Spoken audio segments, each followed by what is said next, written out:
Você já parou para pensar o quanto que o fato de Jesus ser manso e humilde impacta na nossa vida cristã, nosso relacionamento com ele?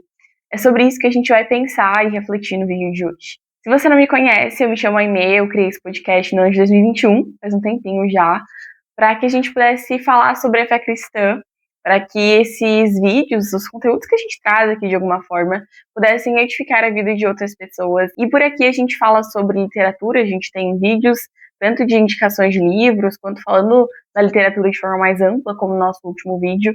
A gente fala sobre estudos bíblicos, a gente tem uma série de estudos completos, assim, do livro de Tiago, e a gente também tenta traçar em alguns vídeos correlações entre a fé cristã e a nossa sociedade e a cultura na qual nós estamos inseridos. Hoje a gente vai se debruçar sobre o texto de Mateus 11:29, em que Jesus vai dizer assim: tomem sobre vocês o meu jugo e aprendam de mim, porque sou manso e humilde de coração, e vocês encontrarão descanso para a alma. Primeira coisa que eu acho que é importante a gente trazer é o que significa este jugo. Jugo, nos tempos de Jesus, era um material, uma peça, na verdade, de madeira, que era colocada sobre dois animais de tração, geralmente bois, para que eles trabalhassem juntos, então para que eles arassem a terra juntos, ou para que eles puxassem as cargas juntos, né?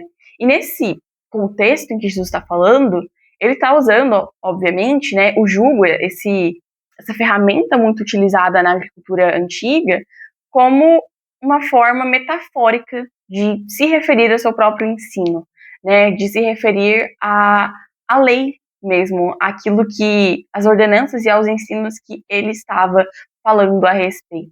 E o que ser manso e humilde de coração impacta? Que significância isso tem sobre o ensino de Jesus, sobre as ordenanças dele? A palavra manso aqui, ela significa gentil, manso, humilde. E humilde aqui significa justamente uma submissão, de espírito humilde. E isso faz total sentido quando a gente pensa no caráter de Cristo, em quem Jesus é, porque isso se conecta muito bem com o que Paulo diz a respeito de Jesus posteriormente, em Filipenses 2. Antes esvaziou a si mesmo, assumindo a forma de servo, tornando-se semelhante aos homens, sendo encontrado em figura humana, humilhou-se e foi obediente até a morte, e morte de cruz. Por isso, Deus o exaltou à mais alta posição, e lhe deu um nome que está acima de todo nome, para que ao nome de Jesus todo joelho se dobre nos céus, na terra e debaixo da terra. Ou seja, é interessante a gente pensar que o ato de Jesus na cruz, a crucificação de Cristo, tudo que ele fez aqui na terra não foram apenas ações isoladas, não foram apenas atitudes que ele tomou em apenas alguns momentos isolados da vida dele aqui, mas que a humildade, que ser manso e humilde era algo completamente intrínseco ao seu caráter. Isso quer dizer que Jesus não precisava forçar humildade, ele não forçou ser alguém que ele não era, mas essa mansidão, essa humildade é simplesmente parte inerente de Cristo. Não tem como separar a humildade e a mansidão de quem Jesus é. Ou seja, Jesus, ele se despiu de toda a sua glória, ele abriu mão de toda a glória que ele tinha nos céus. Ele veio até a terra como filho de Deus. Ele passou, viveu por tudo o que ele viveu. Ele cresceu, ele se desenvolveu. O Filho de Deus, imagine isso, o Filho de Deus se desenvolvendo, crescendo aqui nessa terra. Ele aprendeu a falar, ele sofreu tudo que ele sofreu, ele viveu tudo que ele viveu. Não como algo isolado a quem ele era, as ações dele não eram isoladas, sabe?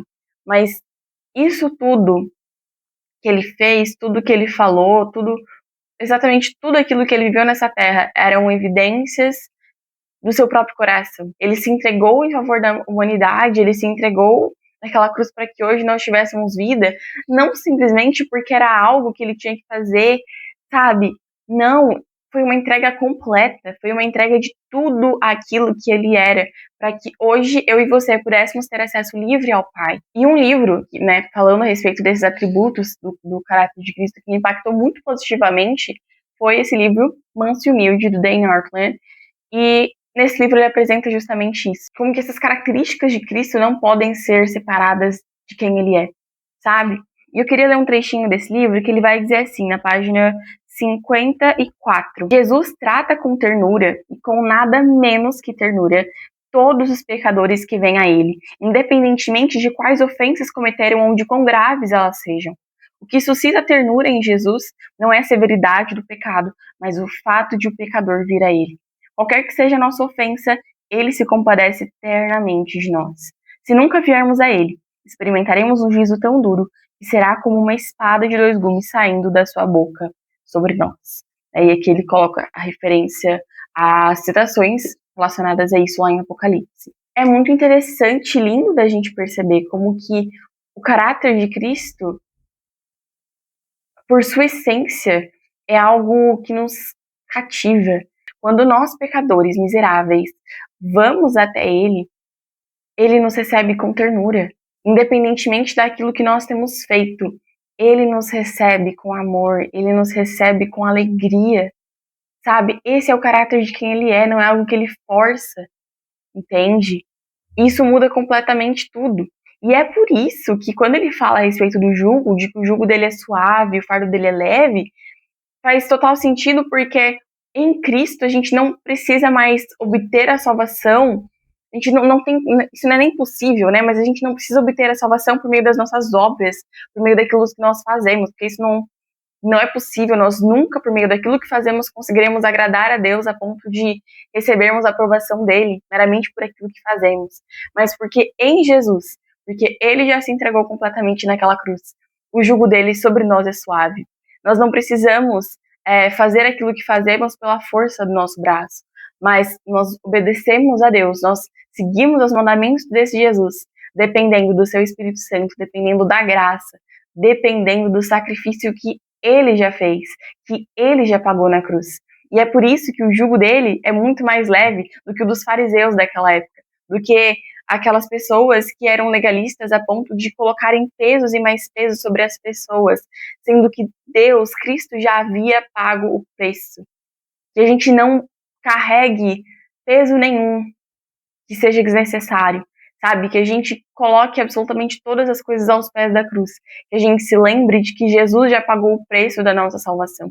Não é nada mais é necessário, não é necessário sacrifícios humanos, não é necessário que a gente pague penitências, não é necessário que a gente tente conquistar a nossa salvação com as nossas próprias mãos, mas que a gente se lembre e tenha essa postura interior de rendição, de contrição e humildade diante do Cristo que se entregou completamente em favor de nós. Que a nossa postura interior, que o nosso arrependimento, que só é possível mediante o Espírito Santo, nos leve a uma transformação de vida completa que só Jesus pode fazer. E que a gente experimente a leveza que é caminhar com Cristo. E por último, mas não menos importante, uma fala, né, uma parte específica desse versículo é que Jesus fala: tomem sobre vocês o meu jugo e aprendam de mim, porque sou manso e humilde de coração. Ou seja, ele quer que nós sejamos seus imitadores. Ele fala: aprendam comigo, sejam humildes, sejam mansos assim como eu sou. E é sobre isso que a gente vai conversar no próximo episódio dessa série, Guardando a Preciosa Verdade. A gente vai falar sobre a importância do discipulado, sobre o que é o discipulado, o que é realmente seguir a Cristo. A gente tem alguns episódios que se relacionam com isso, mas no próximo episódio a gente vai tentar falar disso de uma forma um pouco mais profunda. E se você tem interesse, se você não quer perder esse episódio, já se inscreve aqui embaixo para você ser notificado quando esse vídeo sair. Eu espero que você tenha sido edificado, abençoado por esse conteúdo. Se sim, por favor, deixa o like aqui embaixo para que o YouTube leve esse vídeo para mais pessoas e para que ele recomende mais vídeos assim para você. Muito obrigada por ter me assistido ou me escutado até aqui. Eu encontro vocês no nosso próximo episódio. Até lá!